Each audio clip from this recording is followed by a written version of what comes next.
All right, good morning, everybody.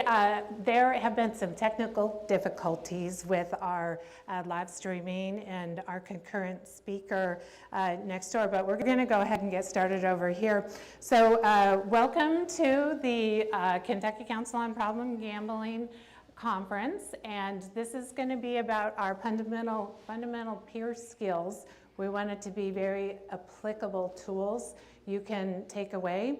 And what we're not going to do is just give you a list of peer competencies and say, here's how you build a peer program. Y'all are professionals and know how to build a curriculum and train folks. We feel like the value in having folks with lived experience is hearing our actual lived experience of doing this work as peers and what we've observed. So it's going to be a little bit more experiential, and there's even going to be, because it's a 4-hour workshop, at this point 3.5 hours, some connecting with each other and comparing and some activities together.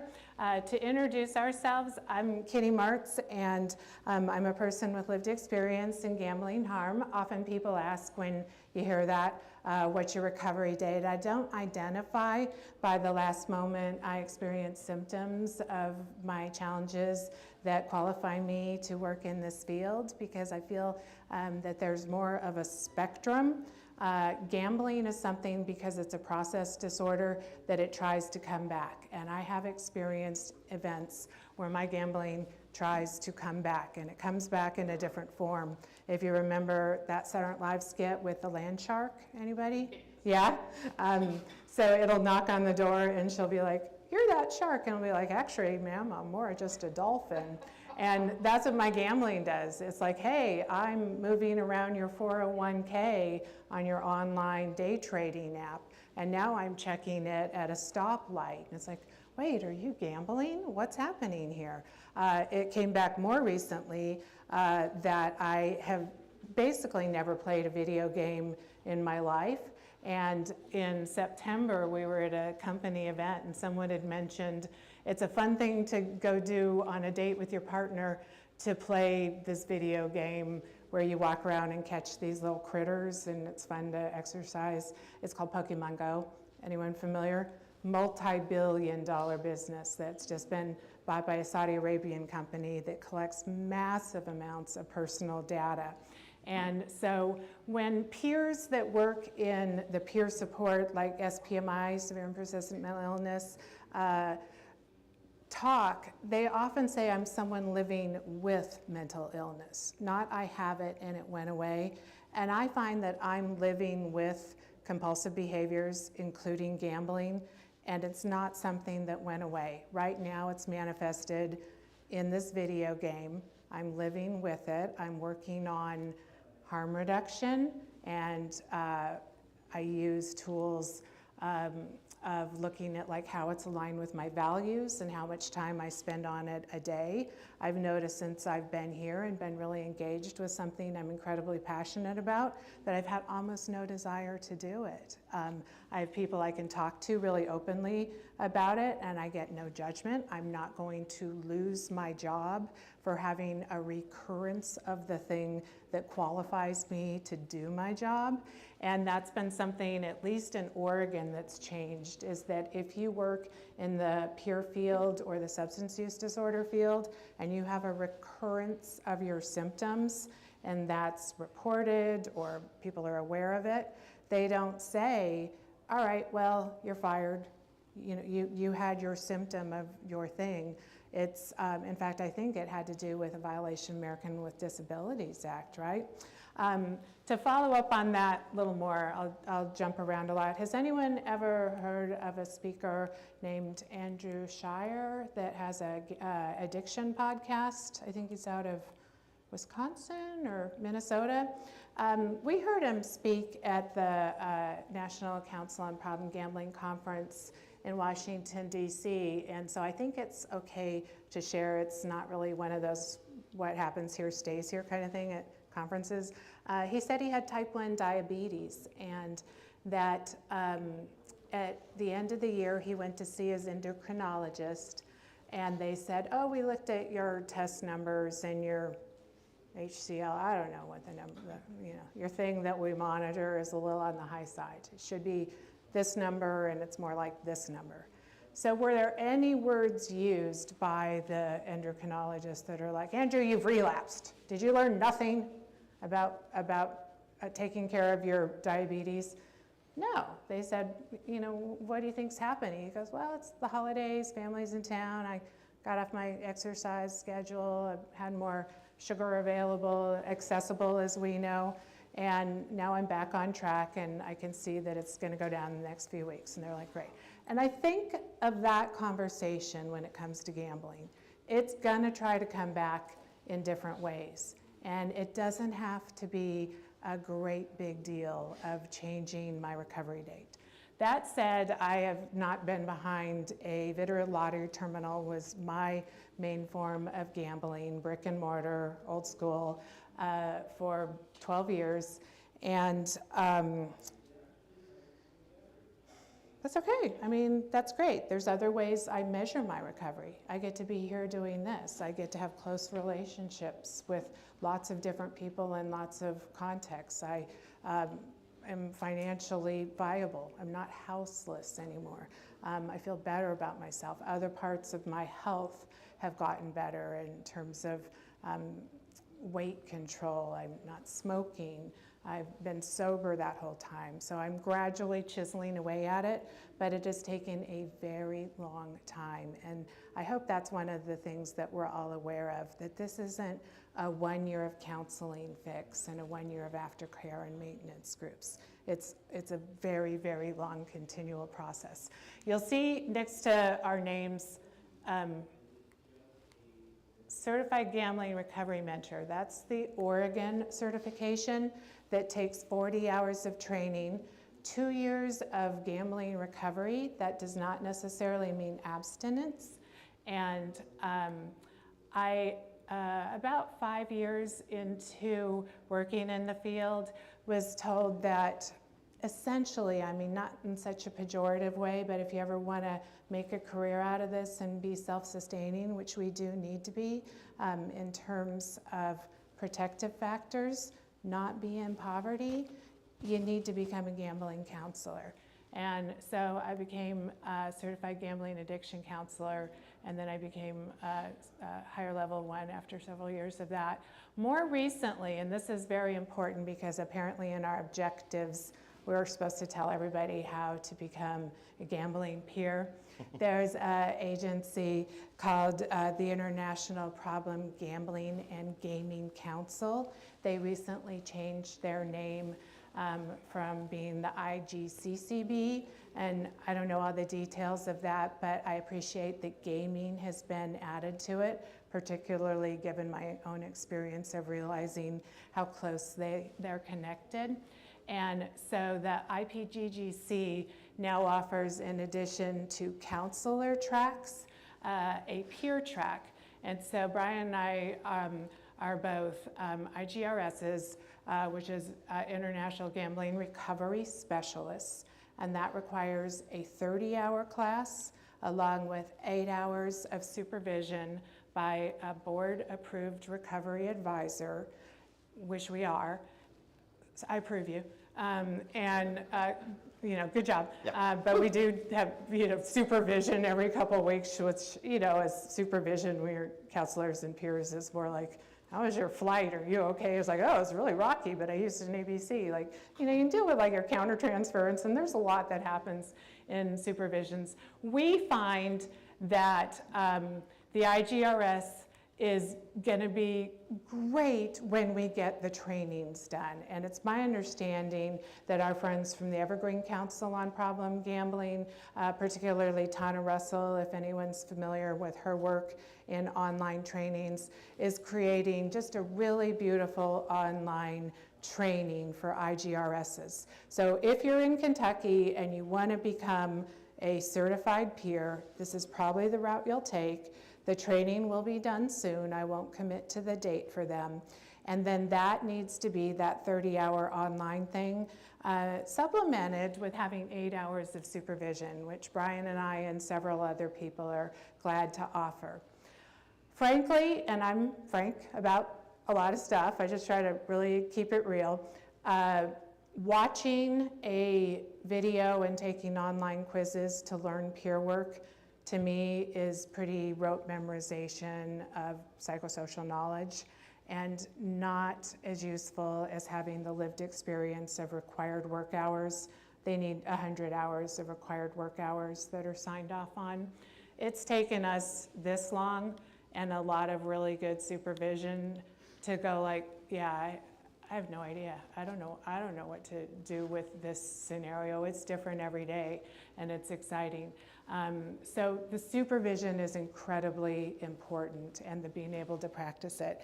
And then I added MBA because I run a nonprofit, and I have to do a lot of budgets and paperwork and stuff, and there's a business element to it. And I also added it because I think that peers are very diminished in what we contribute to the field, and I want people to know that I have achieved very difficult things. I have 2 Ivy League graduate degrees, and I can finish stuff that's very hard, and I want that to course correct what's happening when people say that people that have gambling problems are willful and lazy and don't have any impulse control and that kind of thing. There's a lot of people out there that can contribute to society in a meaningful way and do difficult things and contribute to the workforce, and don't put us down like that kind of thing, you know? Like, I think we should sing our praises. And when I see things in recovery about toning it down and not being too full of ego,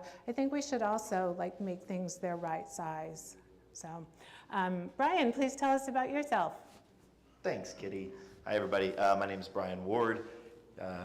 No notes. Kitty covered most of it. But I will say that as somebody in recovery from a gambling disorder, I find it important to mention that while I am a person with lived experience, I'm also a father and a husband and a musician and a martial artist. And if we're only ever really giving favor to the one title, the one identity that we're actively trying to like change about ourselves, I feel like it really starts to diminish the parts of myself that I do really value.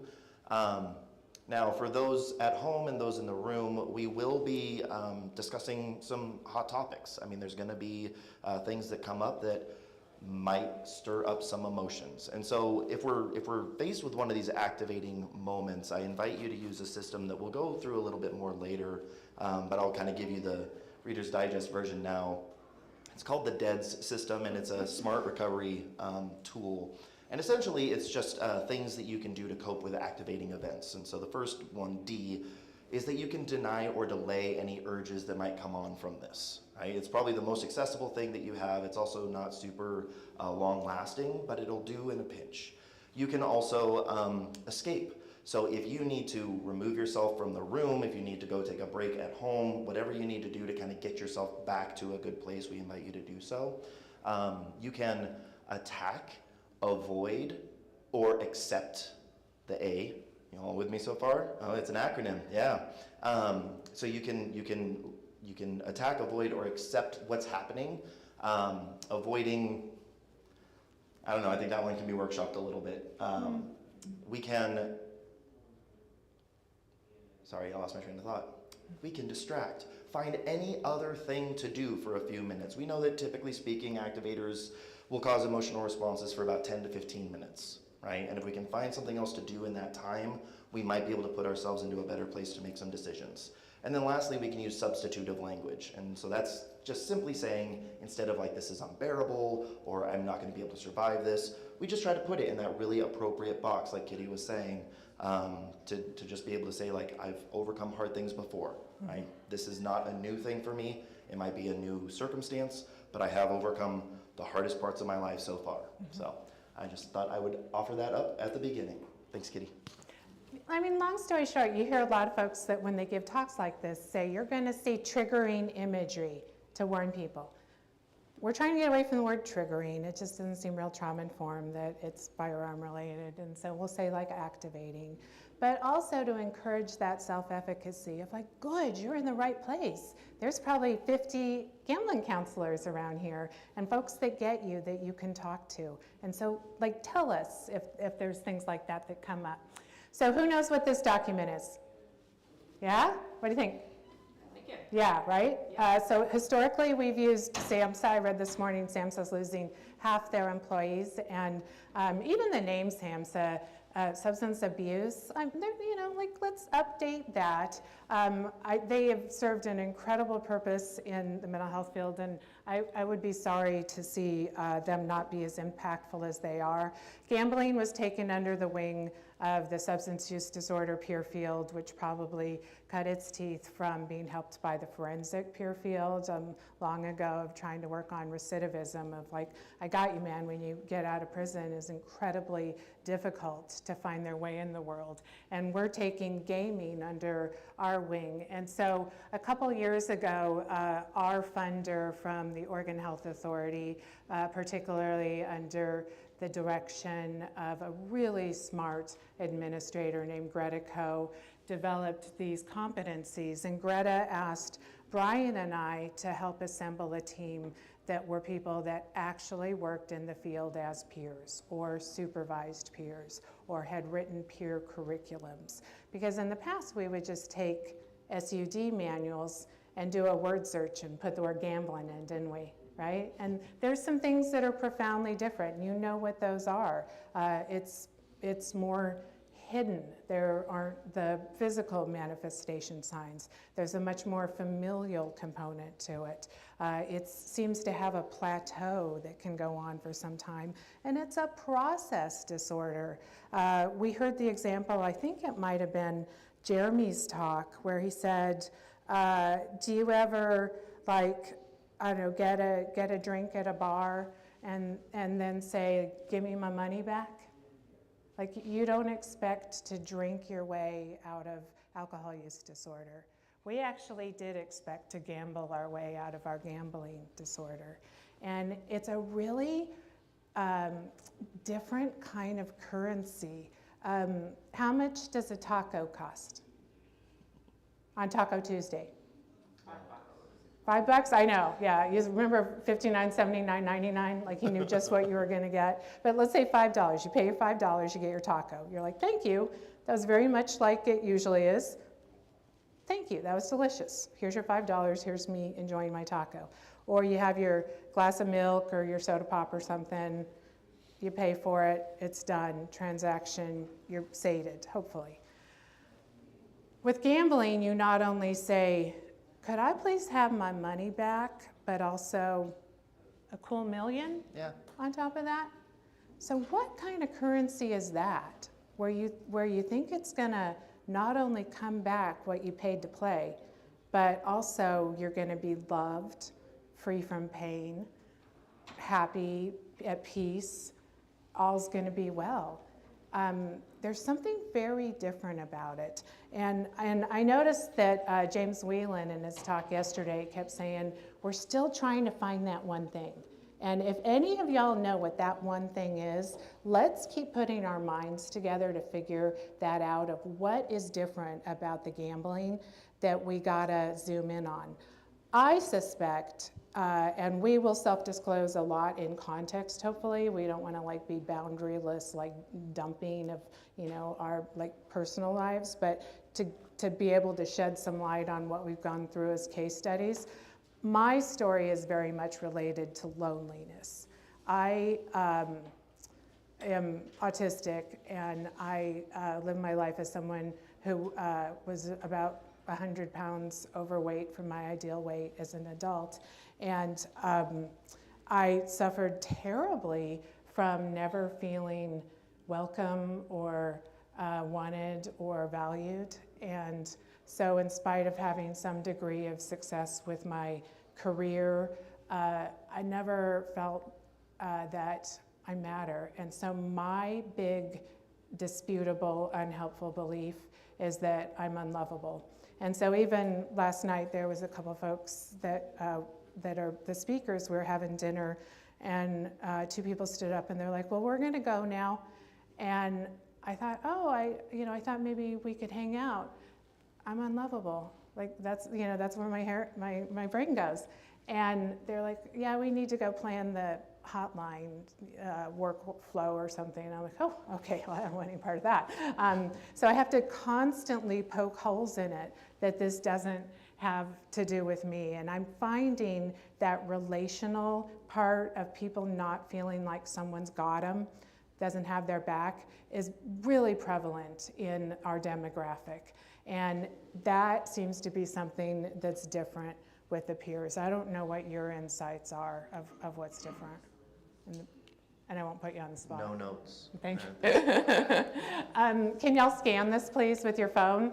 Does everyone know how to do that? If you just take a picture of it, sometimes a little link will show up in your camera. This document is the competencies. It's been deactivated? Nuh-uh. Oh, come on. Okay, well, we'll find it.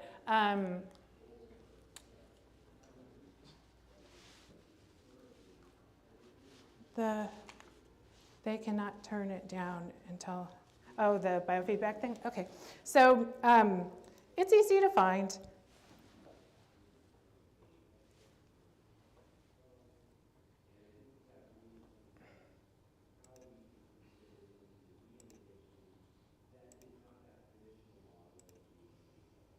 Can you read my mind? We'll circle back to it. So it's a document that lists the different elements of what peers do. And it was really thoughtful in that we were trying to get rid of language that's not going to be enduring. I don't know, people remember like trauma-informed care was the big thing, or I don't know, like Six Sigma or first aid mental health. What's that called? First aid mental health, stuff like that. Mental health first aid. Mental health first aid. And so it goes through these 5 domains. So at some point after we take a break, I'll pull it up. But what we don't want to do is be like, here's a document that you can easily access online through Oregon Health Authority problem gambling, peer competencies. And go through that when you create your curriculums and customize it to your programs and see what you think is important to you all. We clearly can do knowledge of psychosocial things, and we want to continually update that. We got a lot going on with accessibility in sports and online, and high transactive velocity, which is going to be one of the huge risk factors. When you think of other addictions, say heroin use, there's engagement in the behavior. You have the high from it, 4 hours, 2 hours, whatever. You come down and then you re-up. With gambling, the high transactive velocity is often 2.5 seconds per spin. And so our brains are dosing the reward center, like dose, dose, dose. And if we don't think that isn't carving out a very, very strong neural pathway of reinforcement, it makes it quite easy to come back to. So the recurrence of symptoms rate is going to be high, and it's hard to compete with. When you say like, go do yoga or go for a walk or read a book or something, those things are very difficult to do when you've been enjoying having like 15-hour sessions of dopamine dose every 2.5 seconds. Along with that, the risk part seems to be very important. Do you ever think about like if you were able to put a old slot machine in your basement and you have the key so you can put the money in, you're the only one that plays it, your cousin isn't going to come over and win all the money, it's just yours. How long would you be interested in playing your machine when you can just open up the cash drawer and take your money out and put it back in? It wouldn't be that interesting, would it? There's no risk. So when we look at things like building tolerance and having increasing levels of risk, or people, celebrities that we hear about, football players, basketball players, Michael Jordan, there's a documentary that would play $10,000 a hand poker with his dad, and it's like, that probably doesn't even make a dent in his dopamine distribution because it's nothing to him. Yeah. I was also just wondering as you were talking that, because again, we're going to try to keep our minds open to what that thing might be that kind of sets gambling apart. And I can't help but wonder if it's that lack of refractory period. There's no recharge. There's no need to take a break. If you drink, you're going to get to the point where your body kind of shuts it down, right? Same goes with most substances. The only thing that seems very similar to gambling is video games and like doom scrolling on social media, right? We don't need to break from it until other physiological needs come up, like sheer exhaustion, right? Like until that happens, there is no too much. And so I can't help but wonder if that's part of it, and if that's also maybe why gaming and gambling are so correlated and connected. That's all. Any thoughts? All right, here's where we're going to go. So the title was Efficacy and Engagement, and a lot of y'all are researchers that very much believe in this is not soft science. We do robust research. Whoever funds it, doesn't matter. We're still going to do legit research. And so it's difficult with peers because for a number of reasons, early days yet, but in Oregon, there was one full-time working peer in the whole state. And we're the 5th most funded state for gambling services in the country. So what we tend to have to do is find mental health and substance use disorder peers and cross-train them in gambling. And it's difficult to separate the apples and oranges in looking at the efficacy, but we do know some things about what really does work with it. We have, and this isn't peer-reviewed, the 5 strategies that we find work, and we find it helpful if there's like one screenshot you take today of to take back of like what would be helpful for your peer programs. I will mention when that is, but these are the 5 things that we mention to everyone when they're saying, what can we do, what'll help? At some point, we'll take a break, and what we're really interested in is the engagement. In Oregon, we get a lot of money. 1% of our lottery revenue, which can be like $1.5 billion per biennium, goes towards treatment and prevention. We have counselors that are funded and trained in about 50 different community mental health centers around our state, and we have really, really supportive bureaucrats, so to speak, that aren't like, this is the unwanted stepchild. They're like, no, this is important. And so we're winning, as we say in the business.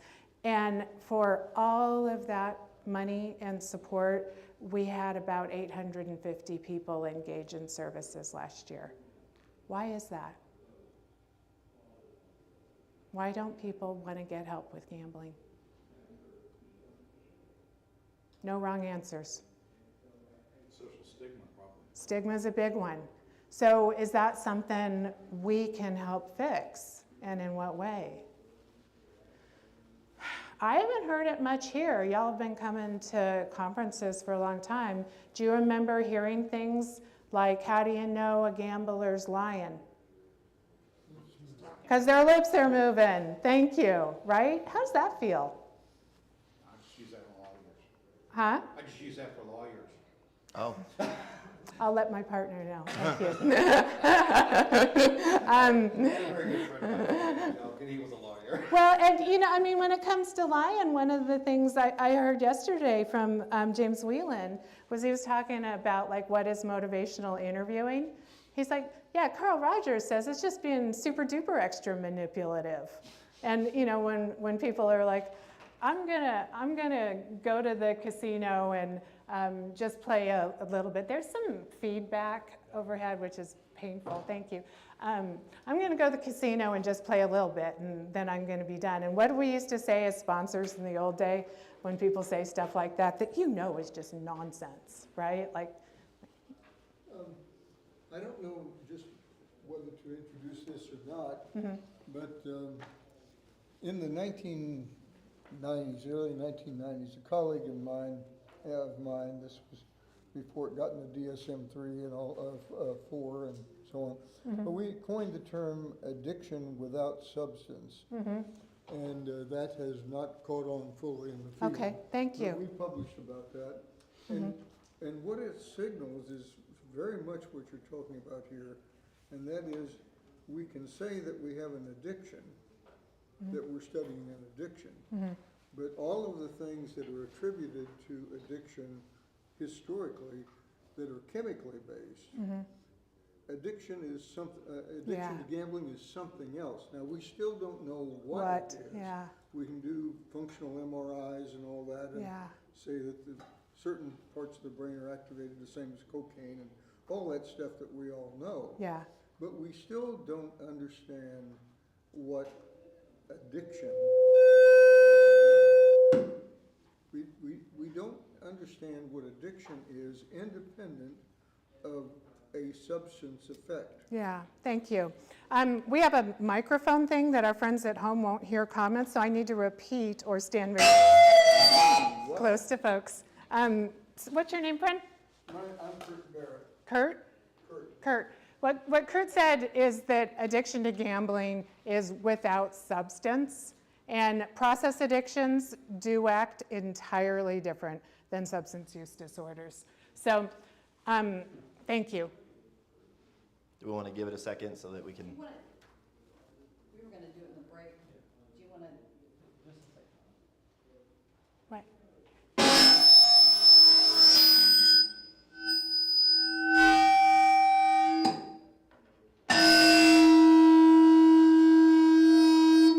We're going to practice our skills of emotionally self-regulating. There's also a lot about feedback. There's also the things I can control and things I can't. So we want to focus on engagement.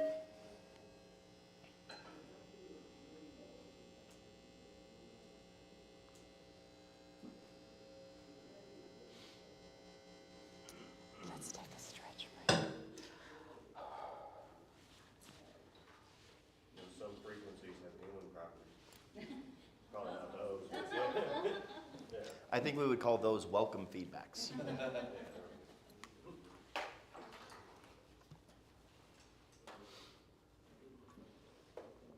We want to focus on engagement, how to lose it, how to build it. Let's just kill the PA. This room's small enough. Just unplug the PA. If it goes off one more, we're going to take a break. Just pull it out. Okay, everybody go take a break for 5 minutes, please. I don't want to expose you to this. Are you all okay? Can you hear? Let's just go walk around for a minute. I don't want you to keep listening to that. Thank you. I mean, I'm just going to kill the PA because we can hear you. So Okay, just and that'll stop? yes. Okay, perfect. Okay, thank you. So we want to focus on ways to build engagement with our folks so we can get them to, one, get past the stigma of making that first phone call. And we find that window of people being willing and motivated to make a change in their gambling. How big is that window? How long? It's done. I'm just killing the PA. The Thank room's you. small enough. Got it. Thanks. Yeah. Okay. How big is that window? Like Oh, I see it. Yeah. seconds? Seconds? It's not 10 minutes. Remember that Anthony Robbins thing about 5 minutes? If you decide you're going to plan your vacation or clean your garage, you better get that figured out within 5 minutes, because 5 minutes from now, your attention span is going to be like, or let's marathon a reality TV show for the weekend, right? So it's actually moments. And when we talk about hitting a bottom, that can be very dangerous because there's a shovel, it's dirt, you can keep going. There's really not a bottom. There is a point where we're willing to take action. But as James Whelan said yesterday, when you take action in that moment, please treat it like hospitality. We're so glad you're here. Let me take you alongside me and let's go, and I'm going to walk you through this entire process, soup to nuts. And when we have the experience of being with like mental health agencies that book you 4 weeks later to come in and take quizzes around health that have to do with, do you have any socially transmitted diseases? When's the last day of your menstrual cycle? Did your grandfather have heart disease? How is that related to, I am in an incredible amount of pain from my gambling and need some relief and hope right now? So I loved what he said about the concierge model of peers that are going to be with folks from the beginning to end. What's also really important is how many different ways we can lose it. And there are so many negative experiences our folks have told us they've had of just working with reception, coming in and seeing Brian Ward, you're scheduled for a UA today, is like in a big banner, like what kind of HIPAA is that and why does Brian need to take a UA because he's here for gambling service? Well, it's just part of the program. And that there's that kind of underlying ethical blaminess that can come with services, and it can be so subtle. And that's what we want to help everyone refine is in our use of language. Where do those tiny little subtleties come out? When he introduces himself as a martial artist and a musician, he's actually a very accomplished musician. Like, Google him. I mean, he opens for, like, what's that one? I don't know. Like, he's a big deal. And I mean, like, that's his identity. We're not walking around being like, I'm a compulsive gambler. I'm not. I mean, I'm a little bit of a compulsive Pokemon player, and I do want to talk about that because it's pretty fresh. But there's a lot of other things I identify with. And am I at risk of having a recurrence of my symptoms because I've forgotten? I don't think so. I do this all day, every day to work on my gambling, and a lot of other people stay engaged, but calling myself that has not been what I found helpful. We're going to go through those things, but these are really the takeaways you're going to get. We have a resource thing that's a booklet we've put together of podcasts, books, groups other than Gamblers Anonymous. If you're referring people to Gamblers Anonymous in your first few sentences, you're doing it wrong. Most of the people we work with do not want to go to Gamblers Anonymous. It is too spiritual, it's too misogynistic, it's not comfortable, it's not easy to get to scheduling-wise in person, and there are a lot of other very robust opportunities that we should be offering, not as alternatives, but as something that makes more sense. Think about like if someone was like, I need shoes, and you're like, great, here's a size 4 glass slipper. And you're like, well, I'm not size 4, and a glass slipper doesn't sound very comfortable. And we're like, well, that's what we have. Please offer them also like an array of fleece-lined Crocs and other comfortable shoes, and like not as like, here's this other thing that some people do now and then, but as an equal opportunity that makes a lot of sense for them. We really enjoy talking about ethical scenarios that peers face. Is anyone here a peer that works? Yeah? Hey, tell us really quick one thing that's come up where you're like, what? What do I do? Well, I think one thing that I really took to heart is in peer support for substance use, the spirit of it is, the spirit of peer support that I found is just trying to help them accomplish their goals. I'm not trying to push my form of how I did it. You know, I'm trying to help them do what they want to do. Yes. What Dylan said is that peer support is client-driven, what they want to do. What if your client wants to buy a gun because they don't feel safe? You gonna take them to the gun store and fill out their gun application? Probably consider some things. What do you consider? How they're doing mentally with their, my layman, assessment, and then we would go about everything the right way, obviously. If they're having troubles with substance use or gambling addiction or mental health, probably ethically, I wouldn't feel comfortable. So Dylan's saying it depends, and we have a list that peers can go through to figure that out. Of course, the main option is supervision, like get another set of eyeballs on this and document that the discussion was had. We've had that come up, and some people are very comfortable with guns and grew up with them, and that's their constitutional right. And it's like, oh, I don't know about this. So it's our company policy that we tell people in onboarding, we can't be around guns, even if you have concealed.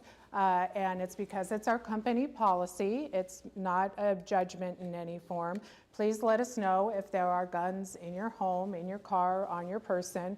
We're not able to be a part of that. And by doing that is onboarding. It becomes something that down the road doesn't come up so much. But those are the kinds of ethical scenarios that come up. And we'd love to be able to have time to go through that. Stigma and shame has a lot to do with the way we talk about things. And if that's sobriety date that people introduce themselves, if it's having a recurrence of their symptoms, who they're able to share that with, what they share it with, stuff like that. We're gonna skip introductions because we know everyone and we're way, way behind. What I will point out is the what you wanna be called, okay? So does everyone here go by their born name? Yeah? James's aren't Jim's or, okay. My real name's not Kitty, thank you for calling me that. My real name doesn't really suit me. So we ask people, and especially if it's like, Ronsalyn? How many times do you think Ronsalyn had to tell people Ronsalyn's name? It probably gets old, right? So remember that stuff. It's important. This is an identity relational issue, and if you got to write it down and come up with mnemonic devices, it's important. What do peers do? And that's either what they're supposed to be doing, what your agency has in their job description, or what you see them doing. Please just fire out stuff and I'll repeat it. Facilitator. They're a facilitator. Facilitate what? Helping the person facilitate through the problems. Through the process? Through the process and through the problems. Yeah, thanks. Intentionally or unintentionally, they model. Model. Remember when we used to smoke? Oh, my God. So can I say who you were? Brian was, it's confusing for some people, not for us. We got a lot of weird stuff like this. Brian's my peer. I was his peer. We're both peers. Brian came into our agency and I offered Brian facilitated support as someone who worked for the agency. Brian achieved a great deal of peace in doing that and came to work for our agency and became our board president, and now he's my boss. And so I'll do most of this presentation. You can relax, jump in for the first half, and he's gonna do the second half. So I kind of think of him as my emotional support board president. Does everyone have their own personal emotional support board president? Highly recommend that. But you gotta have some hope of someone that has done this. And you gotta be really relational. And this was back when smoking was more common. And so we had this community, RCO, they call it, Recovery Community Organization, where we would meet. And Brian, can I just tell your story really super quick? Okay, Go for it. He stole a ton of money from where he worked, from disabled people to support his gambling. And he was gonna go to the bad jail, like the one you don't want to go to. And he was terrified. And so he did everything that was suggested to him, which was very motivating to not go to the bad jail and lose his family. And that included, you cannot be in your home while your partner is working because your partner takes care of protected people and you did a crime against protected people. So without having any money as a result of you're gambling, go be away from your home the entire day and find stuff to do and feel good about yourself. Nice, huh? Yeah, he would hang out in parks and play his guitar and became a famous musician. He would come to the Recovery Community Organization where I offered services, and we would go out back and smoke cigarettes together. Or you smoked a pipe? Yeah. At that time. Cool? Come on, Was with that this cool? beard, you're like, come on. Was that Big cool that we Gandalf were type. smoking? It's all right? Pros and cons? I mean, I smoke. Do you smoke around your peers? Yeah. Is that a public health issue, smoking? Yeah, but they smoke already. Right. So it's a way of connecting, isn't it? Yeah. And these are the things to figure out. Is it your company policy? I put safety first. That's why I go around and put tape on everything. Smoking is not safe. I have to put it there. You said modeling. I want to model and brag about to remind myself I can accomplish things. I quit smoking after 30 years, and it was one of the hardest things I ever did. And it's been 7 years. One time I had a recurrence. I'm glad it happened. It was a good data point because I was sick for 3 days, kind of thing. But being a model of this is what it looks like, and that's more often in the form of, I've made an error. Mike Stone, you told me to have my slides in by Friday. I just had surgery, excuse, reason. They weren't in. I apologize, I take full ownership, here they are. That kind of level of integrity is the modeling we want to do for our peers. A lot of times what we see peers and agencies doing, running errands, making copies, fetching birthday cakes for milestone celebrations, doing intake paperwork with folks. What else, Dylan? Big part of my job at a RCC or RCO or whatever is follow-ups, and that seems kind of it's important, but it's sort of a menial feeling type of thing, but it is important. Follow-up calls. In recovery, you know, you have the recidivism rate, the relapse rate, where people just, you know, they, for whatever reason, their phone numbers change, or phones get disconnected, so it's not a winning percentage of people that I can reconnect with over a 6-month period of time. So you're a little bit of like a detective of having to track people down. Does that feel like your job? It's a portion of it. It's I think that's mostly for state compliance, stuff like that. But no, it doesn't feel like the spirit of my job. Okay. So much, you know? Yeah. So those are the kind of things we want to hone in on, as does it fit the peer competencies? And there's ways to do that. Dylan may be the only trusted person that folks will talk to that re-experience symptoms of their gambling after they left services, which is incredibly common and important to be like, come back, we have a place for you, I understand, no shame in this game, I'm glad we connected. But having you do the detective work comes with that. Same with the driving you around. There's something about being in a car with someone that it's insular, there's no other distractions. There's a little bit of a focus, but also ability to stop and be comfortable with silences, that people will say the stuff we need to hear while we're driving them. Have you found that? We don't do that. You don't do that? We do. And there's another thing. Have y'all ever heard a doorknob confession? I can't tell you how many times we're like, we are going to drive up here to their sponsor's house that they're going to go meet with and have a visit on the way, and we have to be somewhere in 10 minutes, and we get to that place and they go, by the way, I was thinking of ending my life this weekend and I just had a recurrence and lost all my money, I can't pay rent, and blah, blah, blah, blah. And it's like, whew, okay, because that was safer to release that but not have to do the deep dive into processing it at the time. So that's one of the peer things we do, is try to build in a lot of buffers so we're not always rushing to go from appointment to appointment. I don't know if counselors are able to do that. You got your 53-minute hours and your 7 minutes for notes. And then you got to get the next person. And it seems like sometimes the really important stuff comes out right at the end. So we want to make sure that peers are doing the stuff that peers are supposed to do. Do you have any concerns about peer work? Have you seen peers do it wrong or cause harm?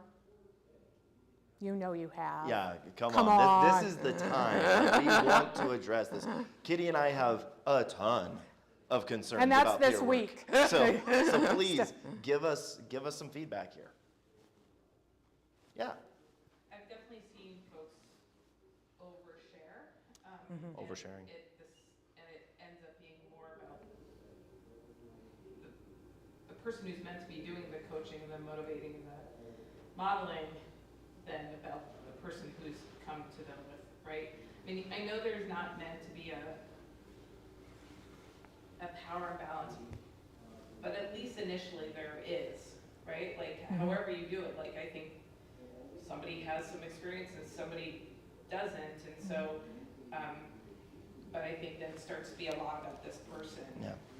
In these instances I'm thinking about, again, it's not consistent or regular, but I think there's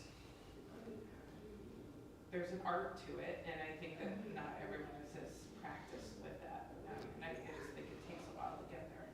Yeah. And the how idea- Well, how long does it take to learn how to do that? I have no idea, and that might be different for each person. Right? It's a really lot of variability of that you can coach someone and be like, look, don't tell your story. We know that's what you do at 12-step groups is your experience, strength, and hope. That's not what you do as a peer, not even in context. Don't trauma bond with people and be like, I'm sorry that horrible thing happened to you. Guess what? It happened to me, but I did it with a piano on my back. And we do that. We expose people to this trauma that we've had. I had something horrible happen in my personal life yesterday just before dinner, and it's like, who is here that I can tell about this awful, it was a dog thing.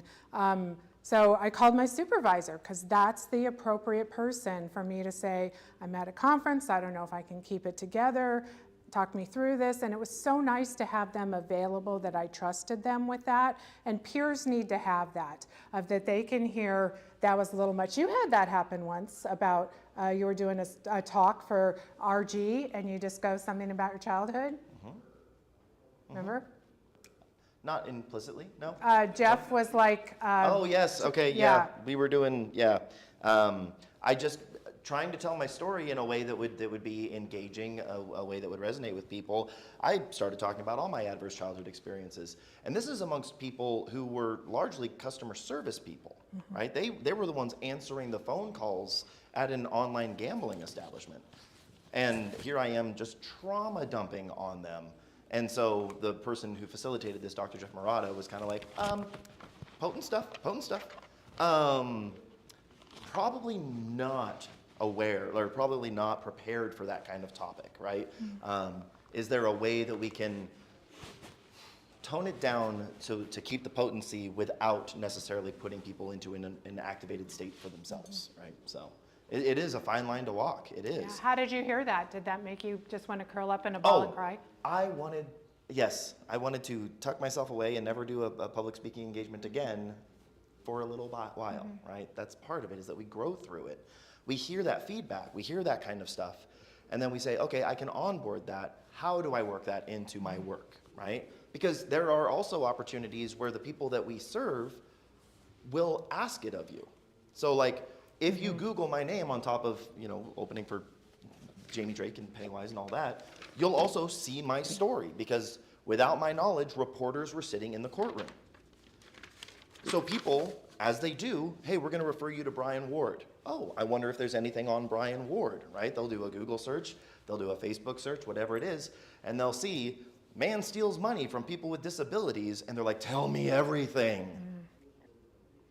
What do? What is the ethical scenario there, right?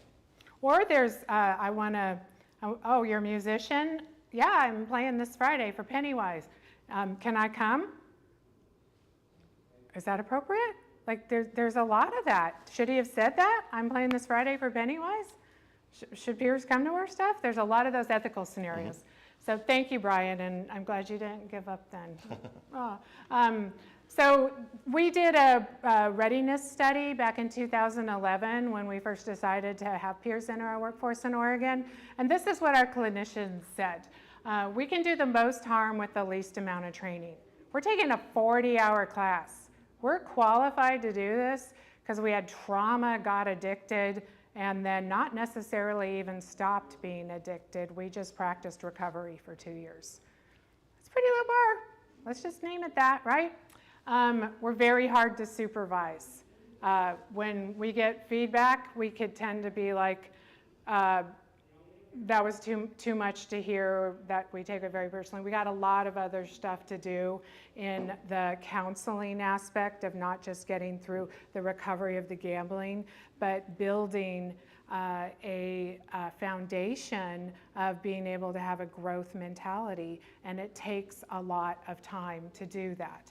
It's hard to measure the efficacy, as we've talked about, because all peers are doing different stuff for different places.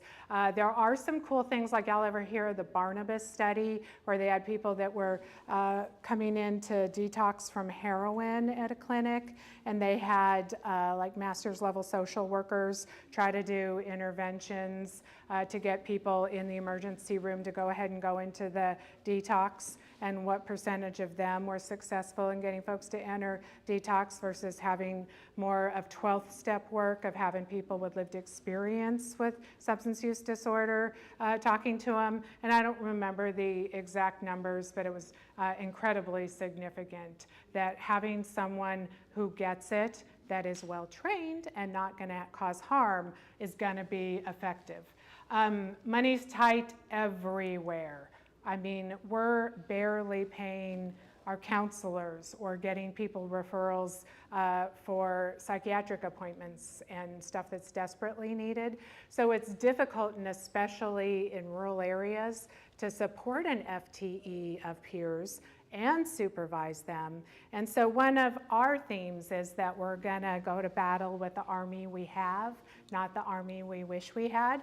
And Dylan here is the general in our army, because you're not a gambling peer, you're a trained peer with peer skills that's now gonna have a gambling acumen and learn everything there is about it, and then train other peers, and that's okay. What do you think people in the peer mental health field feel like when they have maybe schizophrenia and they're supposed to work with someone that has bipolar? Those aren't the same thing. How do they know what that person goes through? So we gotta have like generalizable skills. We gotta be generalists. We gotta be adaptable. It's not about survival of the fittest. I think it's survival of the most vulnerable and authentic that learn to be adaptable and teachable and resilient. The average wage for peers in Oregon is $21.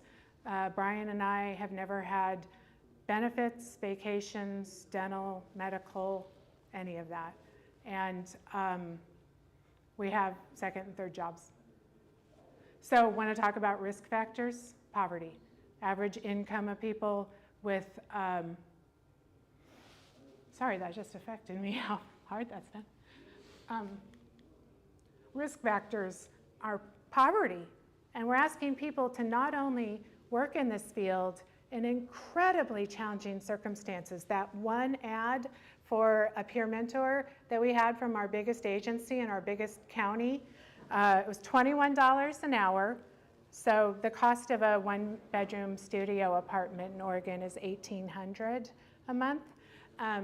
They need to be both a certified gambling peer and a certified peer support specialist in mental health or alcohol. So kind of double winner that they've been through both.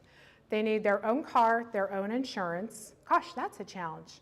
I mean, I didn't have a car for years when I first started. I was houseless. They need to be able to do outreach, families, groups, answer a phone for hotline, assessments and intakes. I mean, this is a unicorn for $21 an hour. And so our thing is that if we're not able to pay people, and we could run out and get a bunch of other grants to do more work and have more reports to watch, is like what can be our other benefits of this role. And one of the biggest benefits is we get to be around other people that we can be like, I don't know, I'm going to have surgery and then I'm going to go in Cleveland and talk, and I'm worried I'm not going to be able to keep it together because I could really be in a lot of pain. Can you just go with me? And it's like, totally, I can totally do that. We have each other's backs, and we would not have that in the corporate world or the developmental disabilities public service where Brian came from. We get to go to conferences. I was so excited to be learning yesterday. We get to be around people that get us and don't just say, oh, you're so brave. Don't tell me I'm brave, so patronizing, but just like, you're so resilient, you work so hard. Like, tell us what that secret sauce is, and then they're nice to us and I don't feel so lonely. Those are the rewards I get. You got anything? I mean, there's certainly the support. There's the, for our work, being able to be flexible enough that if I was working a stringent 9 to 5 Monday through Friday, that loses a lot of opportunity to support my people, right? I intentionally work a weekend day because how many of my people specifically work a Monday through Friday 9 to 5 job, right? So being able to have that flexibility is really nice. Also means that I can have a couple of other jobs where as long as it's just as flexible, I can also make time for music and martial arts and my family and all of that kind of stuff. What's your family like? I've got 4 kids, a wife, a dog, 5 cats, and a snake. I love Hecate. She's probably my favorite of the animals. I didn't even know that. But I mean, how do you raise 4 kids at all, let alone with addiction, with financial struggles, with your own, personal, which I won't talk. How do you even do that when the average wage is $21 an hour? It just makes no sense at all. Dual roles, do you think we're all like sleeping with each other and stuff? With our clients? It happens all the time. I'm the certification board for the Mental Health Counselor Addiction Board of Oregon, and so part of having accreditation, and I'll mention this if y'all are going through the IPGGC, that has to be part of the process of certifying people, is that there's a very clear process for investigating ethical and code violations, and then a matrix of how you assess how much harm did it cause, is it likely to happen again, how can you course correct it, what's the follow-up. Every certification agency should have that, and so by being part of MACBO, I can see the ethics complaints that come in, and they're almost all dual role. And it's not just dating clients, it's the whole spectrum in between of boundary crossing. A lot of it's frankly just kind of unwelcome creepiness, of that we spend a lot of time together, there's this sense of intimacy that my peer is telling me their stuff, and that feels like intimacy, and I may have my own, I'm unlovable, so here's someone that trusts me enough to tell me these things, and then that feels intimate. And we're skin-starved. Remember the pandemic where you didn't get a hug for 2 years? Little things like that. We're in a car together, and there's so many different ways that boundaries get crossed. We have to go to our own recovery meetings. I'm having a recurrence of symptoms and I need people to talk to about, and I've told my peer that I really love this GA meeting and now they're coming, and do I be like, hey, guess what everybody, I lost someone yesterday in gambling, and there's this person. So there's so many different ways for the roles to overlap, and I think that's also one of the wins that our agency has, is that we have so many weird things with dual roles that we figure out a way to make okay. Do y'all know, like, can you be friends with, as a peer, with your peers on social media? I sure try. You want to? I get that a lot. Uh-huh. And it's, I'll very quickly steer it towards, hey man, if this is a work question, call the work number and talk to me when I'm at work. If it's a crisis, I don't want you to go use or hurt yourself or someone, but if it's anything to do with what we do at work, talk to me when I'm at work. Thank you, Dylan. Yeah. So Dylan says often people reach out to him on social media, and he redirects them for appropriate boundaries, probably in a loving way, that they're not here and you don't matter, but here's my way of showing you love is setting a boundary. And gosh, that takes a long time to learn how to do, right? So our code of conduct, at least in Oregon, is that you may not be friends with people on social media as an individual. You may as your work site. So it could be that I have like a here's a motivation for the day thing. That takes a lot of monitoring and following up and making sure people are interacting with that properly, and that's not how I want to spend my time. It gets weird when it's all public like that. We've heard many cases of folks that go into inpatient treatment. We have a wonderful treatment facility that's covered by the 1% of revenue from the Oregon Lottery to stay like 60 days, and I am a alumni of that, saved my life to get some space from it. It's a beautiful mansion by the Capitol with Pottery Barn couches, and they give you food and take you to the gym, and you go to groups all day, and it just really helped me to have nothing to do for 60 days but get help. The minute you get out, you go right back to your other stuff. So you got to have a plan for that. It's like 100% support, and then like call your outpatient therapist. So it needs to be a little more intensive outpatient in between that. But when people get that close, they're like, hey, let's all get together and have a Facebook group, and then we can stay in touch. And then the addiction treatment specialist that's like a mentor gets in that group because he was kind of part of the team. And then people are posting pictures that say like, felt cute, might delete later. And the addiction therapist says, you look great. And that person gets fired for harassment. So there's a lot of really wild boundary stuff that's gonna happen like that. And you just have to keep chiseling away of what that looks like and what company policy is and what the code of conduct is and why. Even better, Dylan, make that so it never comes up again by getting in front of it with your onboarding process. And as much as we don't want to have barriers to entry, where we're like, let's do your grandfather's heart disease kind of intakes, we do have a list of like 10 or 15 things that we rattle off and then remind them of repeatedly. Can't be around guns. When I put your cell number in my phone, it is going to invite you on social media to be my friend, because those are interrelated on an algorithm that my Gen X mind doesn't understand. Even if we're in the same place here, you all are going to see us and be like, hey, Kitty's trying to friend me or something, which I may. But what it was is we've been geolocated together. And it's like, oh, they have stuff in common, and they both know Marlene, and so, you know, we're in the same group, and blah, blah.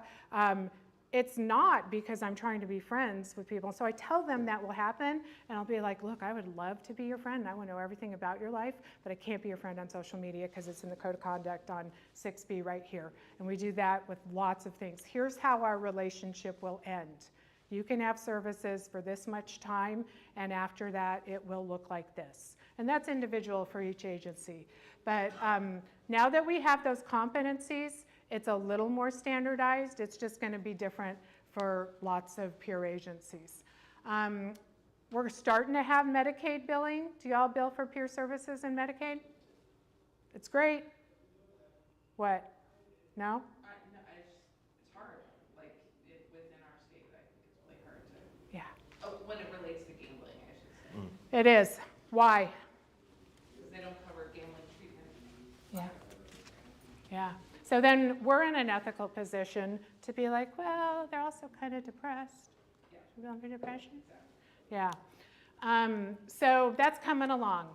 We love that we don't have to do a whole heck of a ton of documentation. That's not where our hearts are. We do like a DAP note, data assessment and plan, and that can basically be like, talked with them on the phone for 15 minutes. They did not have any recurrence of gambling. We don't ask about suicidality every time. That's kind of weird if that's not part of their story, but we do assess for it if it is. We ask what their goal is, and it doesn't have to be become an astronaut. It can be call my doctor is a nice manageable goal. And then we follow up assessing what happened from the last time their goal was. And it takes moments, but it is important we do that much paperwork. We also, and there's a lot of data out there of how often people go into services for mental health and have gambling, but were not treated or assessed for gambling. And so we can be that concierge, as we heard from Dr. Whalen yesterday, about helping refer people for psychiatric care. Has anyone had a lot of success in getting people psychiatric care? It's hard. It's hard. It's really hard. Just know that if folks have Medicaid, a lot of times starting with urgent care and primary providers can at least get started on like SSRIs and stuff. It's at least a starting spot. Paraprofessional workplace options is nice. So Dylan is going to start as what, an SUD peer, and then going to add gambling. And then what's our career track? Do we all want to become counselors? I became a counselor, I didn't like it. I don't want to sit in an office, I don't want to do paperwork, I don't want to have a boss, I don't want to go to meetings, I don't want to do 9 to 5, I don't want to wear hard pants. So I was like, good training, is there anywhere peers can go? And can there be peer managers and peer trainers? And can we have maybe like a super force of peers that work as peers but are able to bill for other things like daily structure and support at community recovery organizations? And I think that's where we're going to get real clever of looking at the efficacy, but how to make it so we can make a living at this. There's also some other kinds of peer work. Does anyone have financial involvement with their folks that they serve, like GAMFIN? Do y'all have education on gambling? Yeah. Yeah, so you have both lived experience, gambling training, accounting, legal. You got a lot there, right? Magical, because we, I don't know if it's okay to say, used to recommend a prepaid credit card thing called TrueLink, and you pay in advance. Then you have an administrator that can flip a switch if people want to get cash back. When they text us on a holiday, we're like, remember we talked about boundaries and I'm not going to do that for you on holidays and stuff? There's a lot of that that goes with it. And people were really successful with that tool as a financial barrier. And then Brian looked it up in the code of conduct and he's like, bad news. We forgot to read the part where we're not allowed to be a financial barriers person and this counts. So we stopped doing it and now we don't have that tool. It was a really needed tool, that financial barriers thing. So when you have folks that like check into inpatient treatment, they take their money. When they go on an outing, they give them their money back. Like there is some degree of handling funds. We got to figure out that stuff that's the real world of what happens. What we worry about is us doing activities that are not helpful. Trauma dumping. Are process groups useful? Where people sit around and tell war stories? They're contraindicated. When you hear people say, I went to GA and it made me feel worse, you hear a lot of really like activating stuff, and people might not be at a point in their recovery where they know what to do with that.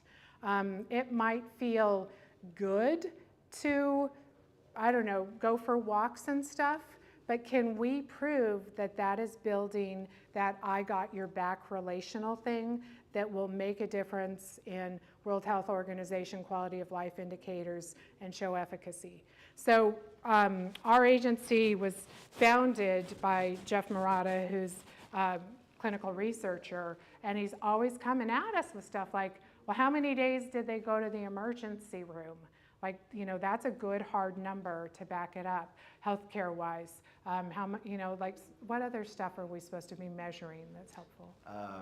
Well, risk of harm is Suicidality yeah. events. When the pandemic started, we hopped online immediately. It destroyed the fabric of community support mutual aid. We went from having 60 smart recovery meetings in person in Oregon to, well, none. And now we're back up to under 10. Yeah. The people that were chairing and hosting and facilitating GA meetings, Smart Recovery meetings, Celebrate Recovery, have not come back full force yet. And we're going to have to recreate those communities. So when we would be on Zoom with people, we're like, what are we, counselors now? We're just sitting here doing MI? Because we like going to the gym with them and going to the Social Security office and having their back while they wait 6 hours without just completely losing their ever-loving minds. We got to watch that junior counselor thing, because that's really harmful.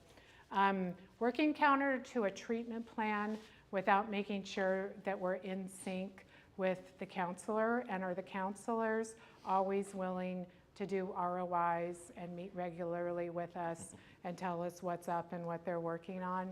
We've built relationships with them, that helps, but if it's someone that we don't know from another county's agency, and we may have totally information than they do. Also, what if your peer tells you that they had a recurrence of their symptoms and you know that, and the counselor doesn't, and you have an ROI, and you're doing your, we don't check in with them a whole lot, but you have a staffing, and you're like, yeah, so the gambling was pretty bad last weekend, and there was this consequences, and the counselor meets with the client the next day and is like, Brian said you gambled. That's a trust issue, right? So do we tell them, and then they're supposed to like play not knowing, or how do you handle that? That's another onboarding thing. Would you sign this ROI? What do you want me to talk with your counselor about? What should I do if there's stuff you want to tell me? Are we conspiring with them? What if there's some suicidality talk that we know and the counselor doesn't? All things that have to be settled. The front loading of the policies and procedures with peers and then regularly going over them is super duper important. You know that we don't just absorb everything the first time we hear it if we haven't had the experience of doing it. So when I say like what kinds of things have gone wrong, I've ridden in the car with one of my clients who had just had 2 beers at lunch. I was like, I don't even think I should ride in cars with people. I don't know if they have insurance. I barely have insurance. They're like, yeah, that's our new policy. So it's policy. I was asked to go pick up marijuana during the pandemic for an older adult that didn't have mobility, and she needed it that was her, it's Oregon, I mean, I remember. And supervision, why do you think I couldn't? The answer was no, but why? Huh? It is now. We didn't have one yet. You got to make them up for everything. It would be basically me administering medication, and I'm not a nurse. So you got to bring it back to something. And again, with the position do the must harm with the least training. So we try to have a policy of just always erring on the conservative side. And we go to people's houses. We don't have a huge workforce. We see people that are, I don't know how to say it, but could be attracted to men, whatever gender they are, could be attracted to women, whatever gender they are, anywhere in between. And they live in a studio, and I'm sitting there on their bed talking to them. I'm like, I feel a little weird sitting here in your bed in your apartment. But that's the nature of the work. We're out in the field with them. And those of you trained in trauma-informed care know that the damage happens when you're moving. It's not when you're in the safely contained space of a counseling office with a receptionist and, yeah. I have a question. So I think, boundaries are clear when it's like, so we're talking about money being, front and center, right? So, like, it's usually, I think, very obvious that peers are not meant to give a loan or to do, but when you're out and about, I assume somebody picks up coffee, or you might decide to have a lunch, or how is that handled? Like, how have you kind of, I don't know if there's policies around that, how have you instructed your peers to make that happen? No, it's so important. That's one of those onboarding things. My policy, and so what has been adopted by the agency too, because it's come up so many times, is Dutch treat. I pay for me, you pay for you. And we will structure what we do together based on that. I am a frugal person, and so I bring my own coffee, and I pack my beverage goblin drinks for the day of something with caffeine, something delicious, something high. See, everyone gets it. And there's like 5 of these in the car, and I will not pay $8 for a high protein latte at Dutchie's. And when my partner does, I just try to control myself of how that could be spent otherwise. But I'm definitely not going to pay for that for my peer out of my own pocket, because I don't have an expense account for it, when they've just chosen to use their discretionary money for other purposes, up to and including having gambling happen. And it becomes like something that we tell them in the onboarding: we will never buy you anything. Sometimes I fudge on that for, like, I'd like to take you to a birthday meal, and we're gonna go here, and you don't get an appetizer and a dessert and a pop. Come on, I don't get all that. But something like that that's very specific.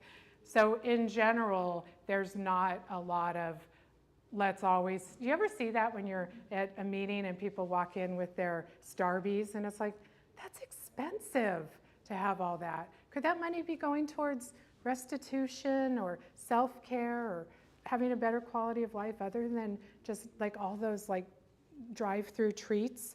When it comes to money to meet needs, there are programs in our county that have gift cards for like food and stuff, and we'll refer to them so we're out of that loop, because we don't want to be the ones that decide.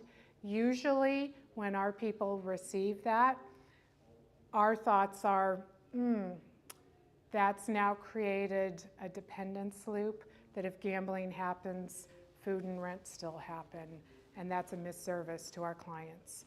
So I tend to focus on stuff that's more self-efficacy of, there's no money for food, I know a bunch of great food banks, let's figure out how to get there, that'll take you the first time, we'll take a bus together the second time, you'll know where it is, and you can get food there.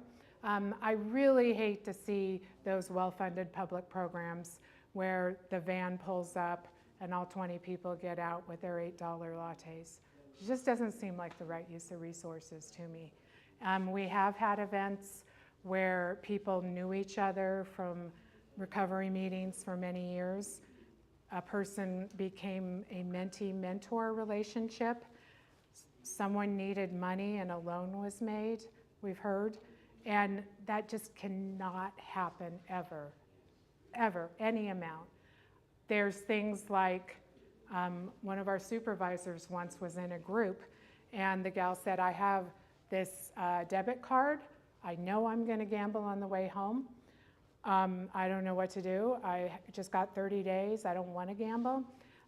What should I do?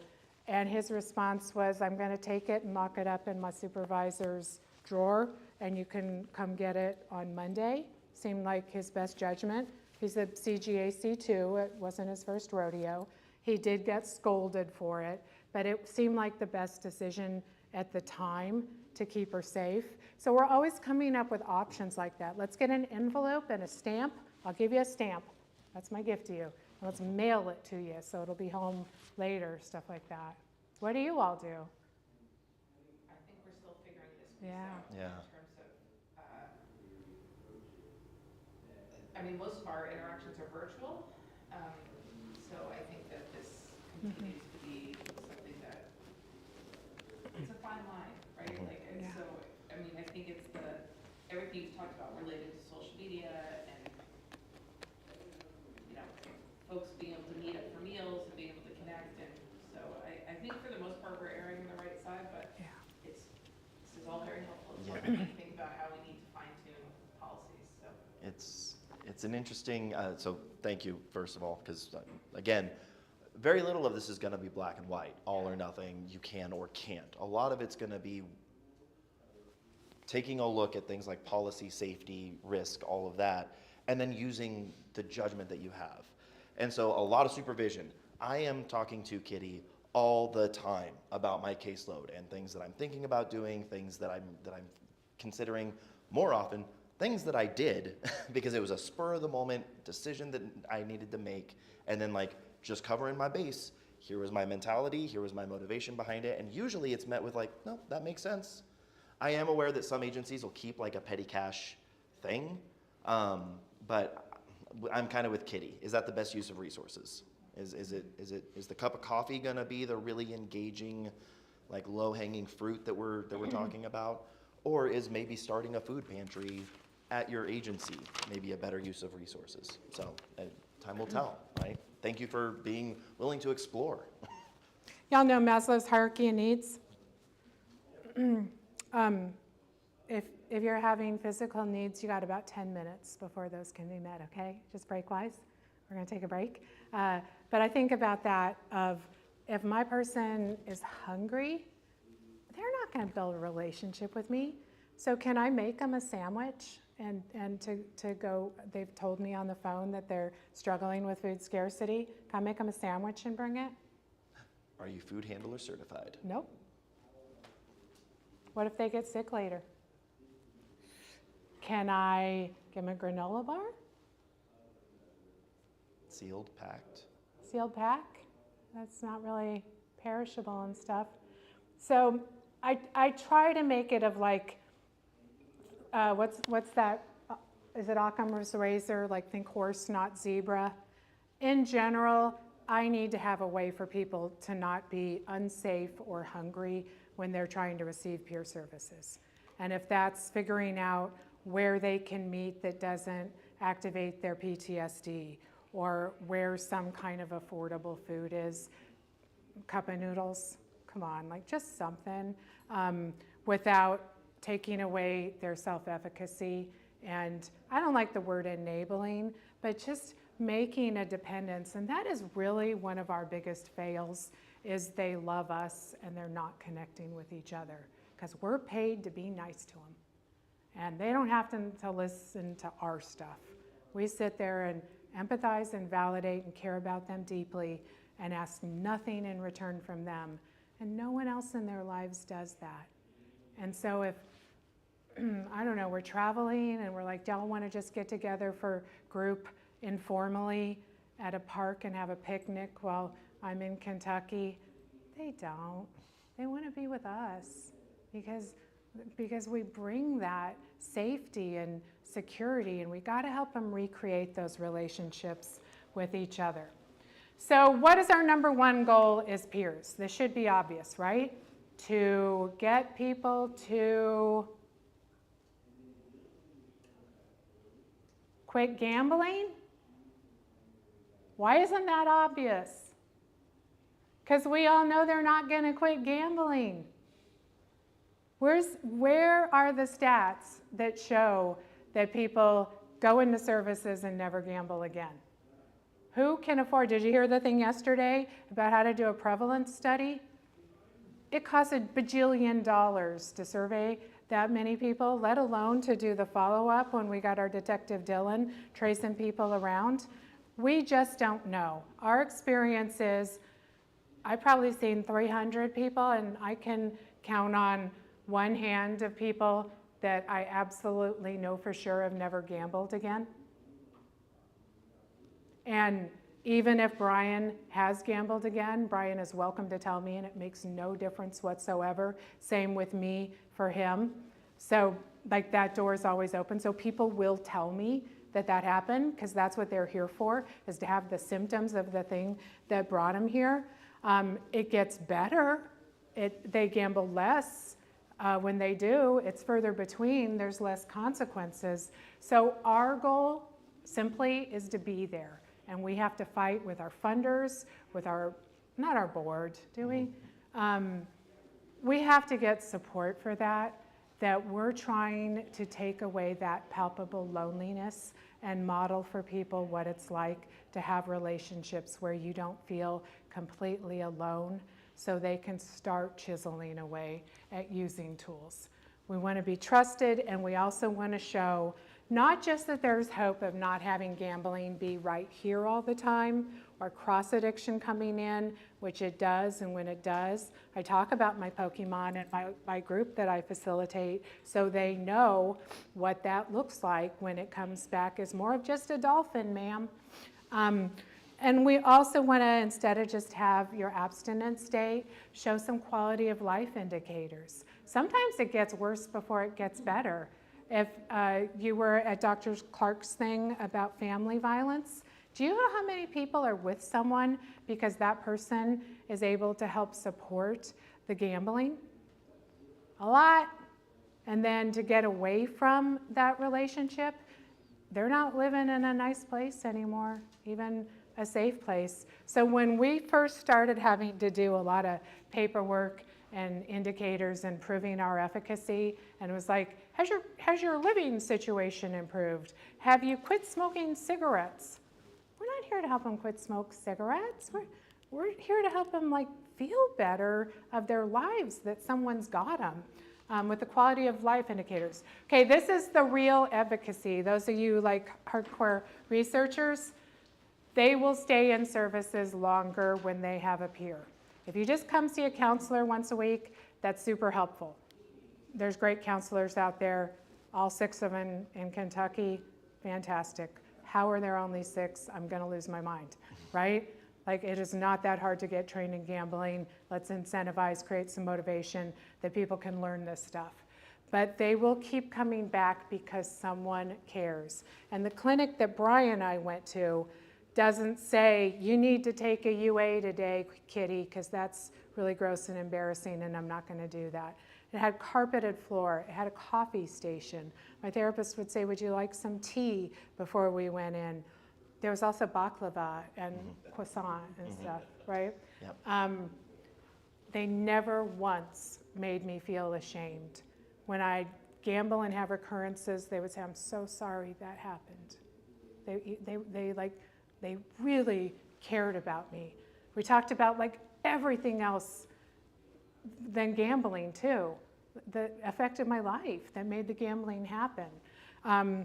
The recurrences of gambling will hopefully be fewer and further between, and when it does happen, there's some safeguards that they don't lose the house, lose the life savings, wanna end their lives, and that there's social support to be able to address that. And my big surprise in recovery, though it's taken a long time, is just the quality of relationships I can have. I didn't expect that. I haven't gotten rich yet. The money does clear up faster, I think, than people expect when you stop hemorrhaging it. There's a lot of worry about that. Am I ever going to be able to do it? But they do get with like GAMFIN or Consumer Credit Counseling Services. And when it's not just pouring out the bottom of the pitcher, and you feel good enough that you can start finding income sources or chisel away at getting your SSI approved, it really does get straightened out. And that's one of those being hope things that I went from being houseless to, I mean, this is nice. My life is really nice, right? The applying tools that we're going to do this afternoon, and if y'all like want to get packed up and leave and head to the airport after break, it's totally understandable. I've done enough work that I don't take it personally, and I can help Brian when he does. But we're going to do the actual tools that we use all day, every day, that make our lives what they are. And so if you're familiar with Smart Recovery, it's an ABC tool of questioning unhelpful beliefs. Please be thinking about on break what your unhelpful belief is, because we usually plug in the same one. If you have like imposter syndrome, if you're unlovable like me, I'm not, but that's, you know, what the upstairs Schmitty committee tells me. If you're dumb or if you're worthless, you're not of value. We have a very colonial sense of worth. A lot of high achievers here that got your master's degrees and PhDs and stuff. And it can make it with those extrinsic reinforcements that's just a fool's errand, that it's never enough, the achievement, that you never feel like you made it. And so you spend the whole day being like, oh, I was gonna both do my annual report and listen to this session, and and I'm a failure and stuff. So you have to practice that, and peers can do that with you in real time during the week. When we say having a date of what your abstinence is, please stop doing that. That's not useful. Unless someone says, I've got this cool app on my phone, I am sober is one. I don't know, does Evive have a screensaver that does that? I think it does. Evive is really on fire. Everyone's really loving it. Yeah. And there's lots of codes to use Evive for free, but it's CBT on your phone that I think should be augmented by actual peers, and they're forming a community to go with it. But if you feel good about how many days since you did a thing, that's motivating. If you don't make everyone do it, because then if there's a recurrence, it makes them feel bad.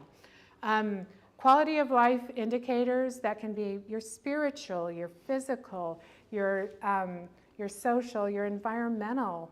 I'm kind of a pack rat. My house is really cluttery, and so I'm just like trying to like just get rid of, I mean, how many gray sweaters do I need? I only like one, but I have 17. And I don't know what's... I don't think that applies. No? Okay. I don't think you can have enough resources. So, I mean, there's these things of like, am I able to tackle other stuff because I'm not figuring out how to pay rent tomorrow because I had a recurrence of my gambling. How else do you measure the success of your clients?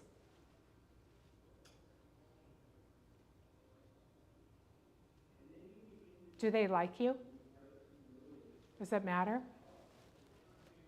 Does it matter to you? Do you need them to like you? No. Okay. Do you want them to? Do you wish they did? No. Is it better for them? I want them to get their life on track. I don't care about anything else. Okay. They can think I'm an asshole for real. Is that helpful to them to think you're an a-hole? Sorry, Internet never forgets. not necessarily. No, I just, the paramount is just to get their life back on track, however they would like it to be, their quality of life. I don't go out of my way to be rude or anything like that. But it's them liking me is not more important than them getting their quality of life back. Okay. Yeah, that's my opinion. It's individual for each client. Some people, and this could be like forensic especially, you know what I mean, like Department of Justice involved folks, really love structure and rules and consequences. And if you go, if you gamble again, I'm going to go to staffing and tell the team that it looks like we're making you worse and we may have to discontinue services or whatever your policy is. And if that motivates people, do your thing. I want my clients to like me because, do you know what placebo effect is? Even if you give someone a sugar pill and they like you when you give it to them, they will get better. It has to do with the quality of that relationship. And if they like me, they will get better because they have someone they can trust, that they can tell their stuff to. They can have the transparency, get out of the shadows, be able to self-disclose, I'm struggling with this, and help work on it. And if it's someone, and I've been told this, Kitty, whenever I gamble, you go, that's okay, it's a data point. Now we know more. It gives me permission to go gamble again, and you're making me worse. And I gotta trust them that that's true. I suspect they're probably gonna gamble either way, but I gotta listen to what they're guiding. Yeah. You got anything on that? Only that for my work, the relationship first is kind of my model, right? So boundaried, healthy, structured, but also kind. Time? Gentle, kind. So I want to make sure that everything that I'm doing is for the sake of building rapport, relationship, bonding, so that people feel compelled to trust me with stuff, right? What are you willing to do? If people ask you to use certain words or not? Look, it depends on the words. Honestly, if it goes against my own value moral structure, then no. But a lot of times if they say, I am an addict, I am a gambler, it's not my job to correct them. Nope, call them right? that. My job is to honor their journey. What's the word I don't like you to use? And Yeah, I don't like and. It really bothers me. So, like stuff like that, we're going to go through platinum, thank you. But platinum rule and golden rule, does everyone know what the golden rule is? You do, come on. Golden rule? yep, Yeah. treat others how you want to be treated. Treat people how they want, how you want to be treated, right? Platinum rule is treat people how they want to be treated, not how you want to be treated. So when I go, Brian, that was really a mess this morning with the AV and the sound, and it was really upsetting. And he'll go, and, we kept it together and it went well. We were able to express some of our tools Yeah, in the meantime. and I'm like, don't use that word. You're invalid. You're gaslighting me. You're minimizing my pain. I want you to be like, I know that was awful, wasn't it? It was awful. And just be with me for a second to let me be sad and make it real. And I don't want everything to have this toxic positivity of like, but you still did it kind of thing. Feels inauthentic. So that's just my weird thing that I can say to my, emotional support president of like, I'd like you to not use that word. There's limits to it. If people want to use, I don't know, like racial epitaphs or something, we're not there for it. We're going to be like, that's not pro-social behavior, and it makes us uncomfortable to the degree that we're going to ask this, but better to get in front of it. We're not here to have political conversations.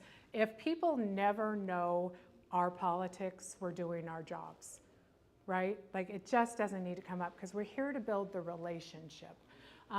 It's all about creating that motivation so they stay in services, because it takes a long time to get through this. When I say, yeah, great to have inpatient for 2 months, but then intensive outpatient, then some kind of living situation for people with gambling, which there's almost none in terms of supportive housing, because we can't UA if they gambled. Oh, shut up. That's not why. Let's figure out what that is. So it's a stigma thing that they think we go gamble our money so we don't deserve housing, is what I think, that we don't have supportive housing. So what motivates you to change? Has anyone ever had to lose weight, quit smoking, go back to school? What do you find is the thing that really helps? You're really just getting into my big three there, aren't you? Okay. Yeah, sorry. Just got me next time. It's all about us. Yeah.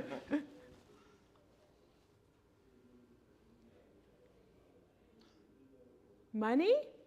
Y'all want Quality of life. Feels good. Satisfaction. Feels satisfying. Like intrinsic satisfaction? Like I did it? Right? One of the things we try not to say, sometimes I can't help it because I really am, but we don't say I'm proud of you. Why? Because it creates the idea that they're doing it for you. And that my opinion matters. Yeah. And then it's more about Kitty's the only safe person. So I'll say, are you proud of you? How proud of you are you? So proud. Yeah. And I just keep like hitting it of the proud to make it intrinsic. So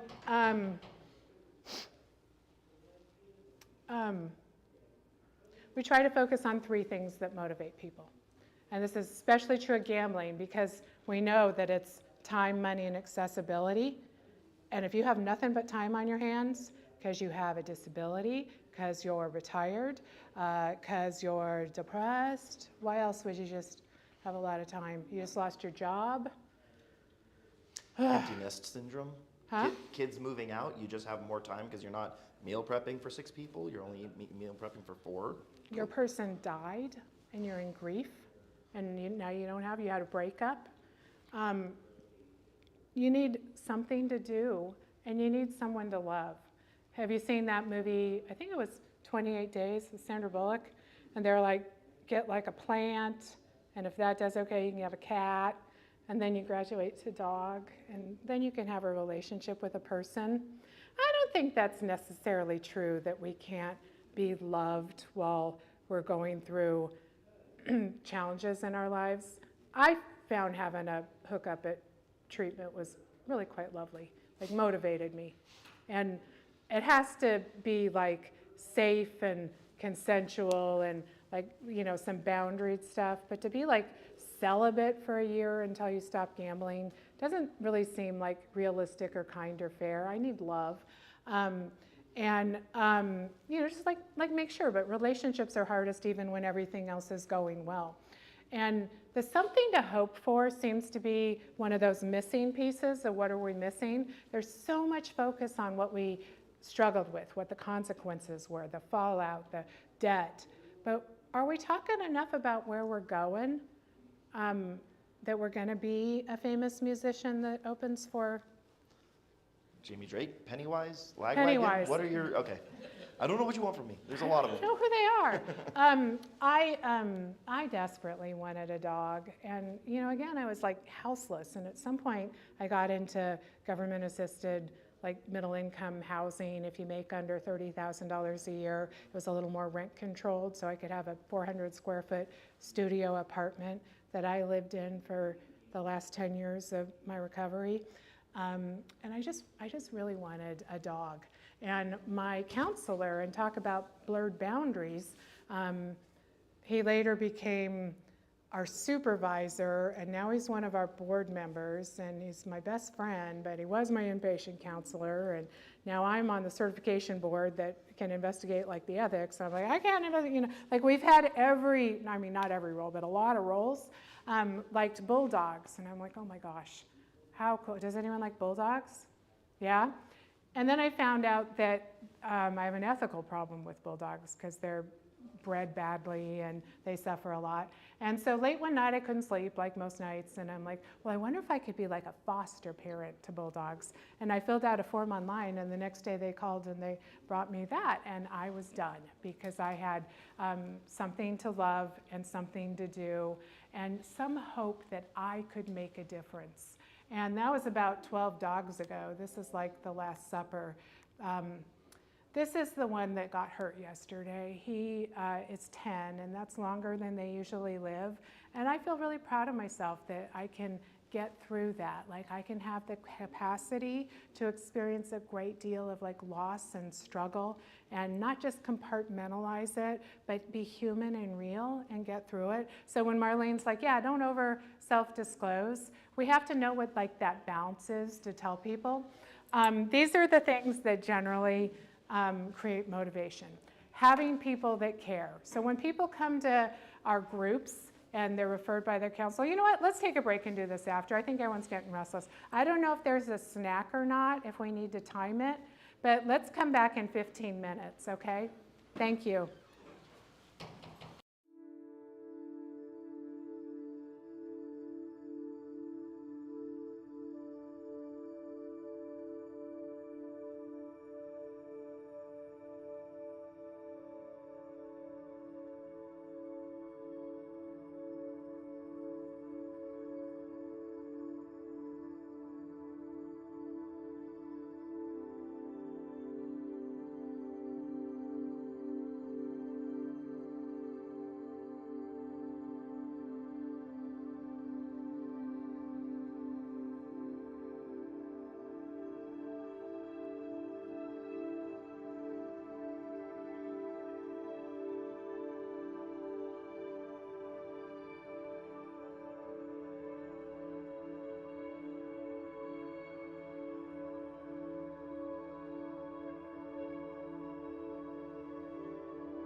well, friends at home, welcome back. Everybody here, some of our folks had to go travel. I think this is recorded that we can watch it later, is that right? So check back in and see the second part if you had to leave. You wouldn't even be here, what am I saying? We're gonna move a little faster so we can get to the skills. So I may just point out a couple things on your slides and you can circle them. We won't do a deep dive through every item. But in terms of building motivation, have anyone seen a book called Atomic Habits? Yeah, what do you think of it? Useful? Heard of it, I haven't read it. It's so applicable to gambling stuff, of how to do more of what's good for us in the long run and how to do less of what's not. And so if you have trouble getting yourself to do your exercise, lay out your shoes so it's easy. Have workout gear treats as rewards that you earn for yourself. I used to pay my ballet studio. It was so expensive that I said every day I didn't go, it was like I was ripping up $25 and throwing it in the street. That really motivated me. And in fact, when you pay for things, you value it more. So that's one of the struggles with our peer services is it's free, it's paid for, and is there, and so that can tend to make it like, do we want to go? Has anyone ever had a kid in daycare that you drop? Do you have to pay if you're late to pick them up? Sometimes there's a penalty. Yep, so does that motivate you to get there on time? Yeah, it does. And they found that there's an actual price to that if it's too much, it's really not that helpful. It's just like, oh, there we go. I have this huge penalty. But if it's like a couple bucks, people are like, I don't want to have to do that. And that more motivates them than makes them give up altogether to get there on time. So figuring out what makes it so people will show up for our services, stay engaged with us, if that's because they enjoy being around us and being heard and having compassion, if they enjoy more of a tough love kind of approach of how'd you do on your goals. And like some people like that, they really like the structure and it helps them. But focusing on what the benefits are, not so much the consequences of the gambling. I also want to talk about this guy right here of values. Does anyone know what acceptance and commitment therapy is? Really cool. Yeah, thanks. We went to the same trainings. But one of the many components of ACT is that you figure out your values. Do you know your values? Can you name your top 3 values? Honesty, chastity, and why are you laughing? It's humor, comfort, and compassion for me. I didn't know humor was one, but I just love to laugh. It takes me away from my poor, existence for a moment. And if the ZPOC hits and we're all gonna like go on the road and carry backpacks full of weapons or something, like count me out. I'm not gonna be good at that.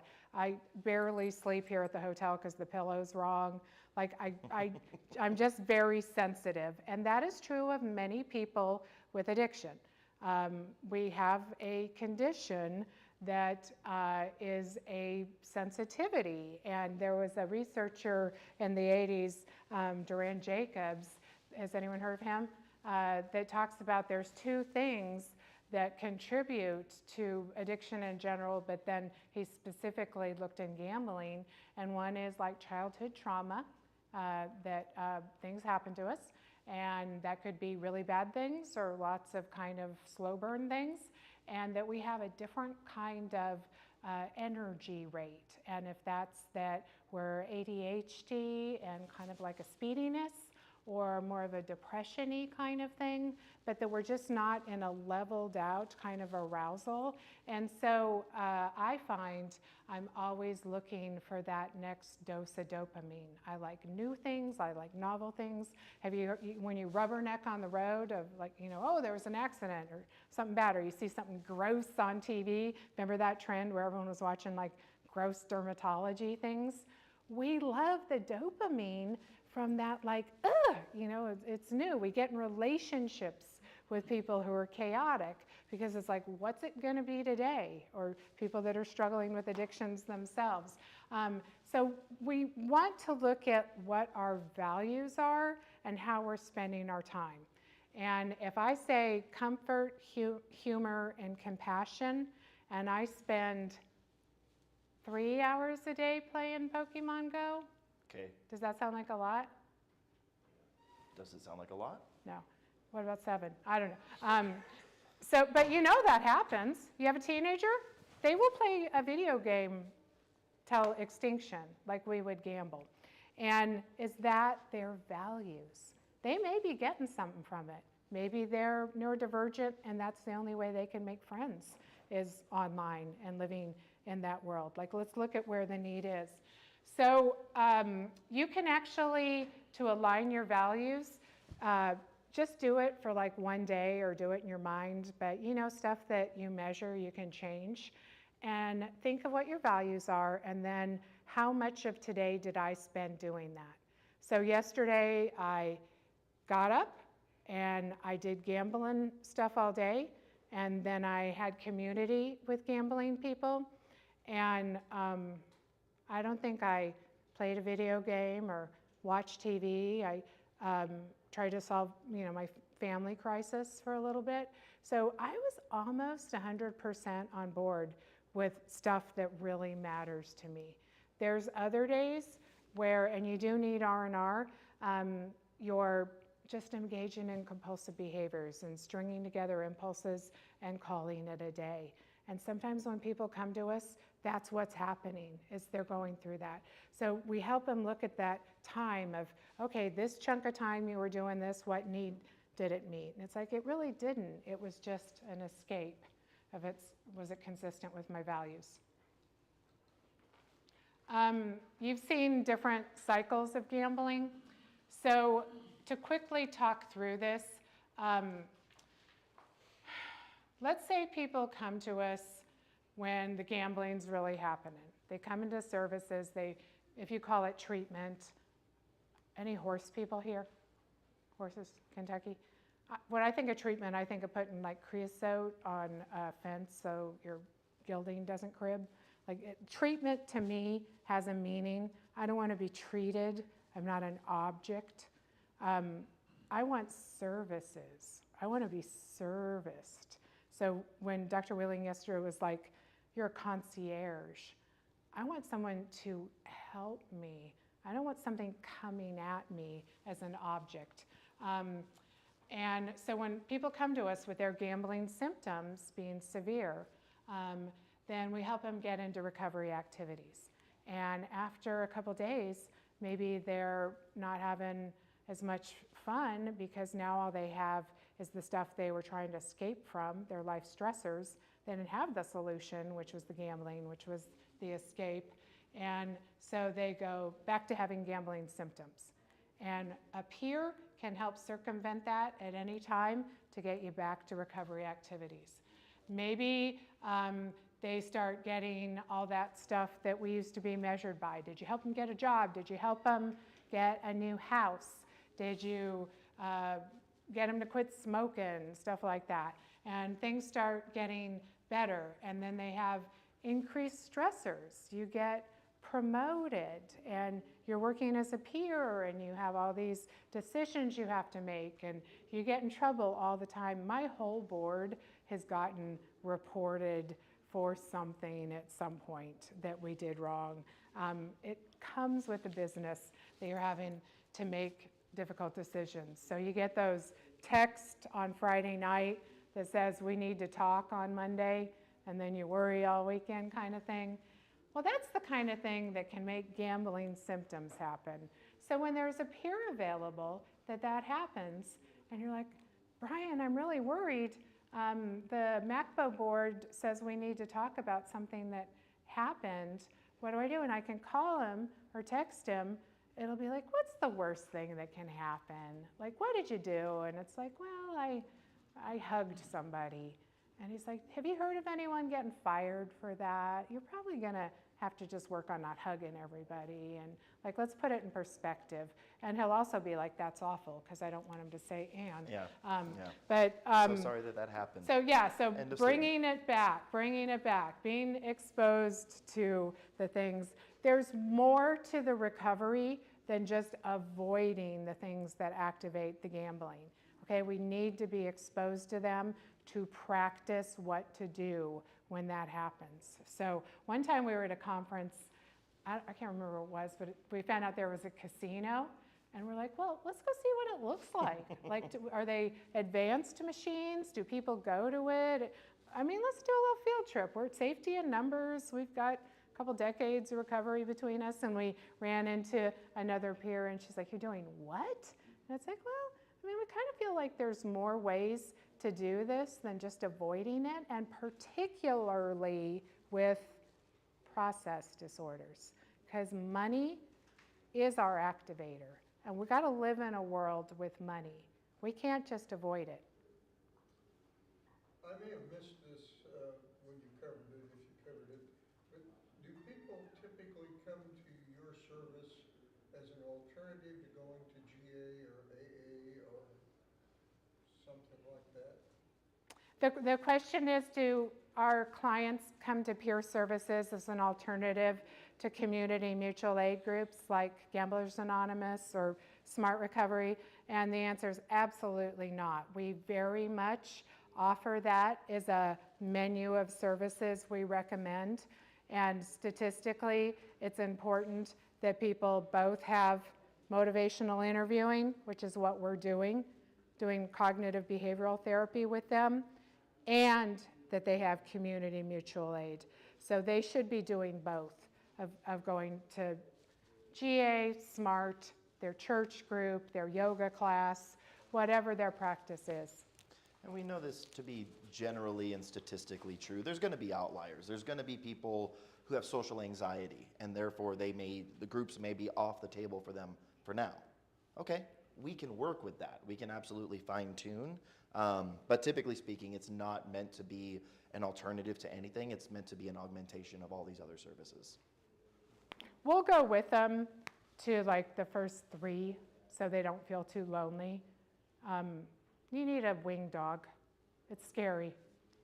These are different ways to look at our efficacy. And so when we say we don't want to be measured on whether we found someone housing, it's a lot about stuff like, I feel heard, my therapist likes me, they appreciate me, I feel like it's effective, gives me new ways to look at things, we respect each other, we agree on what's important for me to work on. This model is much more indicative of peer work. How often do you ask or test or get asked responses from your clients? Twice a year. Although we're going to do it just once this year because we're starting to be rebels that don't want to do a lot of paperwork. This is the World Health Organization quality of life indicators. That's one way to look at if we're effective. We do got to prove it. We can't just hang out. So you could use that. What do you think of harm reduction, where people say, I want to gamble less? Anyone for it or against it? It's been very effective. Has it? Yeah. In what way? In terms of, particularly if you're doing cognitive behavioral therapy, in terms of altering your schema. Yeah. So when Dr. Whalen said yesterday that people don't just quit cigarettes, they go from 20 to 10 and 10 to 5. That is the most effective way to make change, is by 2% increments. And when people come to us and want services, that's one of the first questions we ask, and we like to use the phrase, I wonder. That's a great motivational interviewing tool.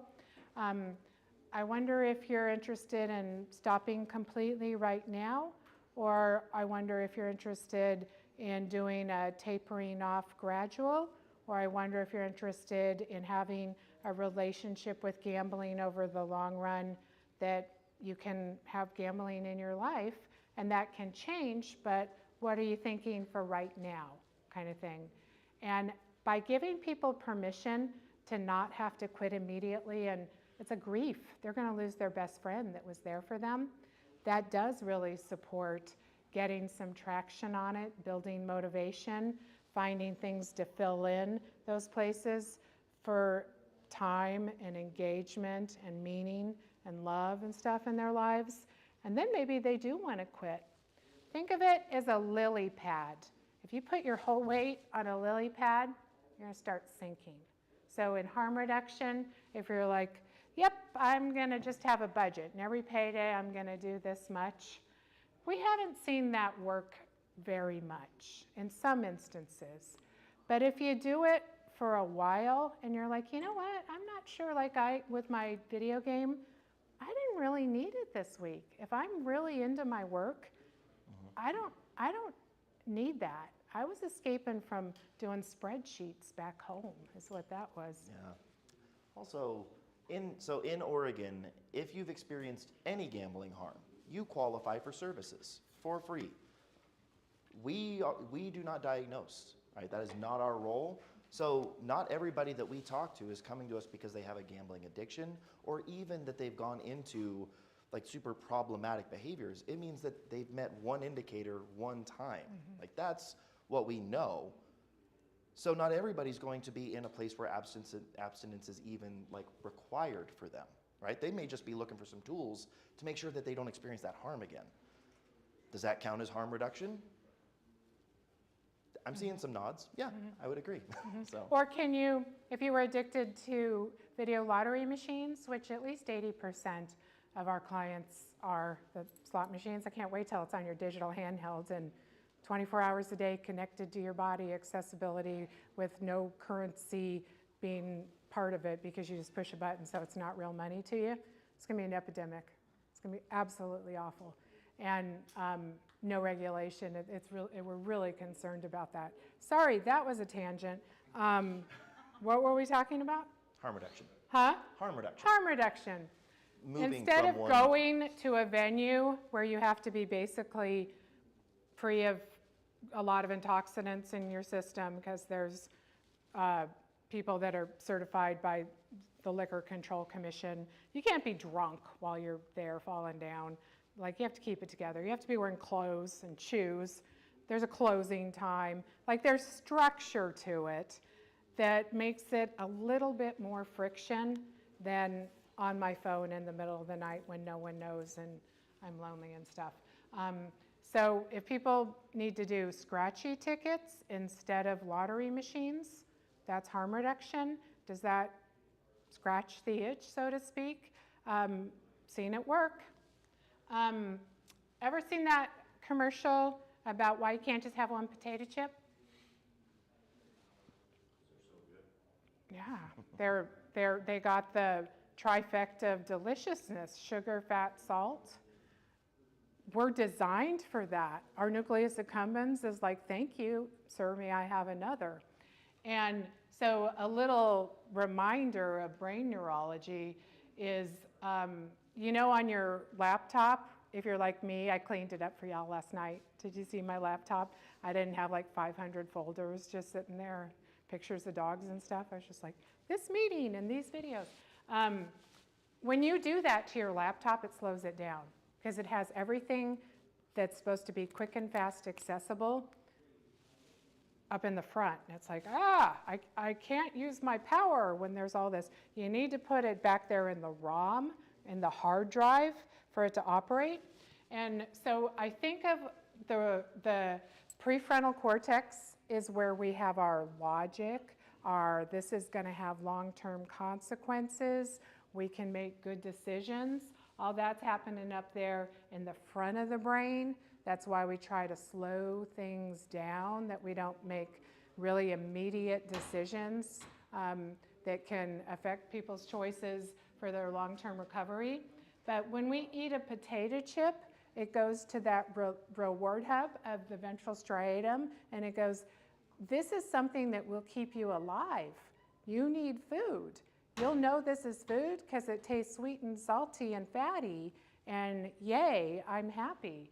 And you do that in the front, just like the RAM of the front of your brain. Well, when you keep doing that, it gets kicked back to the ROM that you've done it enough times. So every 2.5 seconds, dosing dopamine that you're sending to your nucleus accumbens, thank you, thank you, of that reward. That's how the addiction is increasing. And I mention this as a way of doing the harm reduction. If we're going to continually introduce the thing that's activating the dorsal striatum, it's going to want to keep having you introduce it. So you crave the foods you eat. If you stop eating sugar for a while, you get like, I don't really want it that bad anymore. If you stop gambling, you kind of find other stuff to do. We were talking about smoking.